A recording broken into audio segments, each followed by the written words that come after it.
तीन दामाद की सास पार्ट 2। अब तक आपने सुना कि कावेरी जी अपनी तीनों बेटियों ईशा, मोहिनी और सुहाना की शादी 3 घर जमाई लड़कों के साथ करवा देती है।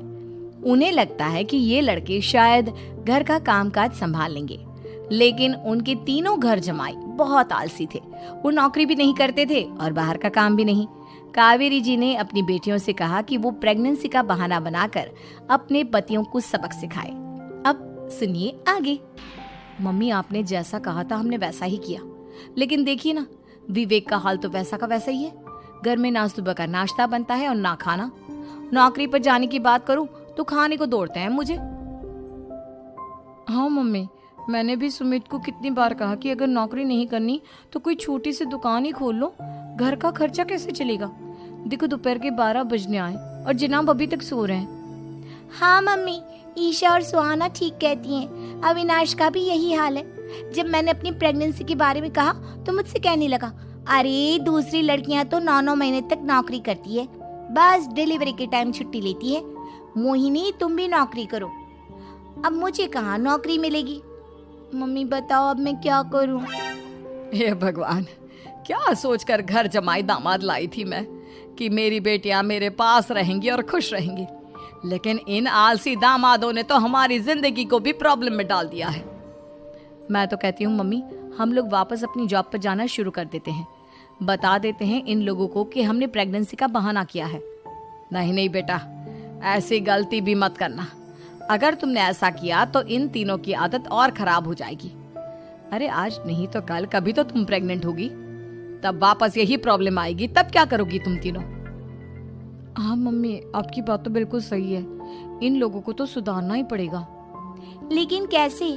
अपने बच्चों के आने की खबर सुनकर भी इन लोगों पर कोई असर नहीं हो रहा।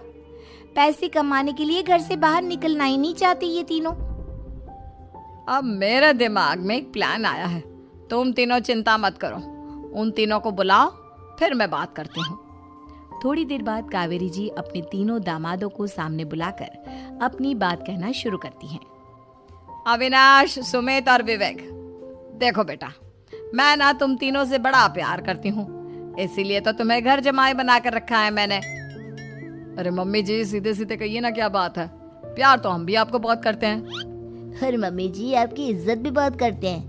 अरे भाई, आपके जैसी सास और कमाने वाली बीवी सबको मिलती है क्या? हाँ मम्मी, विवेक और सुमित ठीक कह रहे हैं। आपकी बेटी से शादी करके मेरी तो जिंदगी ही अच्छी हो गई है। जानती हूँ मैं, और ये भी जानती हूँ कि तुम तीनों अपने अपनी बीवियों से बहुत प्यार करते हो। बेटा, बात ऐसी है कि हमारे कुल गुरु ने कहा है कि प्रेग्नेंट होने के बाद मेरी तीनों बेटियां शुरू के 4 महीने हमारे गांव में जाकर रहेगी, जहां मेरे चाचा जी रहते हैं।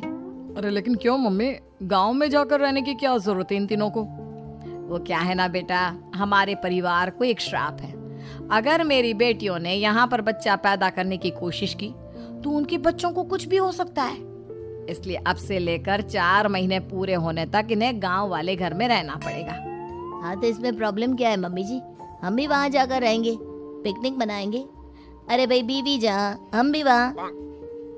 हाँ यार, आइडिया तो बहुत अच्छा है। शहर की जिंदगी में रह रहकर परेशान हो चुके हैं, अब कुछ दिन गांव में बिताएंगे। तुम लोग समझने की कोशिश क्यों नहीं करते? तुम में से कोई भी वहां नहीं जा सकता, और मैं यहाँ रहूंगी ना तुम तीनों के साथ। 4 महीने की तो बात है, उसके बाद ये तीनों ही लौट कर आ जाएंगी। ठीक है मम्मी जी, अब हमारे बच्चों का सवाल है तो ये तो करना ही पड़ेगा। कावेरी अपनी तीनों बेटियों को कुछ दिन के लिए घर से बाहर कहीं दूसरे शहर में रहने के लिए भेज देती है। कुछ दिनों के बाद, अरे मम्मी जी, बहुत दिन से पिज्जा नहीं खाया, मंगवाइए ना। क्या बताऊं बेटा, पहले तो बेटियां खर्चा दे देती थी क्योंकि उनकी नौकरी थी, लेकिन अब तो मेरे पास पैसे ही नहीं बचे। थोड़े बहुत पैसे हैं जो बच्चों की डिलीवरी में काम आएंगे। लेकिन मम्मी जी, आपकी बेटियों को वापस आने में तो अभी बहुत वक्त बाकी है। वही सोच सोच कर परेशान हो रही हूँ। सोच रही हूँ कल से दूध भी बंद करवा देती हूँ। अब दूध वाले को देने के लिए पैसे भी तो नहीं है ना। अरे नहीं नहीं मम्मी जी, अगर दूध भी बंद करवा दोगी तो मुझे चाय कहाँ से मिलेगी? और चाय के बिना मैं तो मर ही जाऊंगा। क्या करूं बेटा, इसके अलावा हमारे पास कोई ऑप्शन नहीं है, मेरे पास पैसे ही नहीं बचे। इस तरह कावेरी जी धीरे धीरे अपने तीनों दामादों को पैसे देना बंद कर देती हैं और घर में खाने पीने की चीजें लाना भी बंद कर देती है।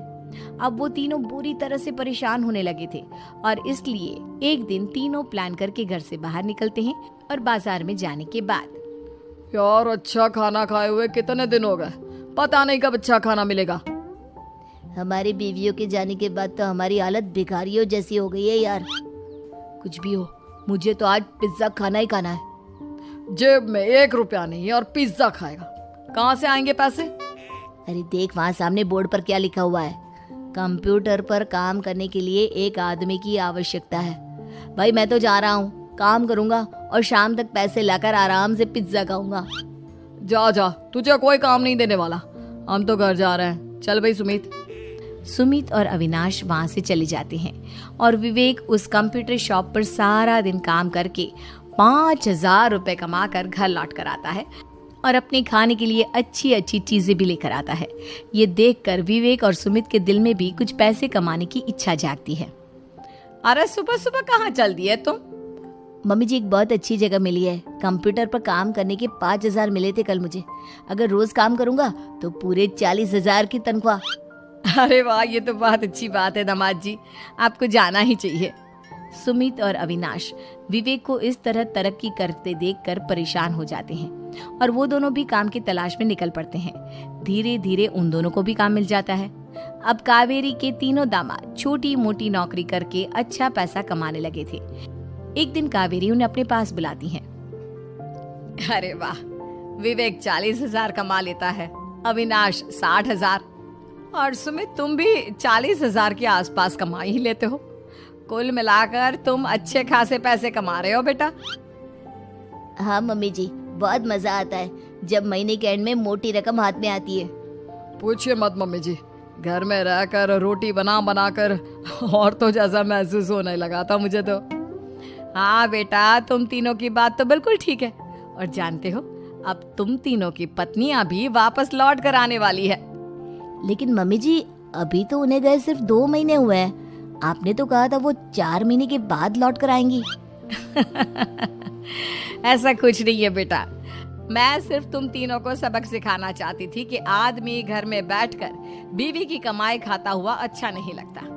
इस दुनिया में हर इंसान को मेहनत करनी चाहिए, काम करना चाहिए, चाहे वो औरत हो या आदमी, ताकि अपने परिवार को संभाल सके। कावेरी की बात सुनकर उन तीनों को अपनी गलती का एहसास होता है और कावेरी उन्हें सच बता देती है कि ईशा, सुहाना और मोहिनी शहर में ही कहीं दूसरी जगह रह रहे थे। शाम के वक्त उन तीनों की पत्नियां लौट कर आ जाती है और कावेरी जी का परिवार एक खुशहाल परिवार की तरह रहने लगता है।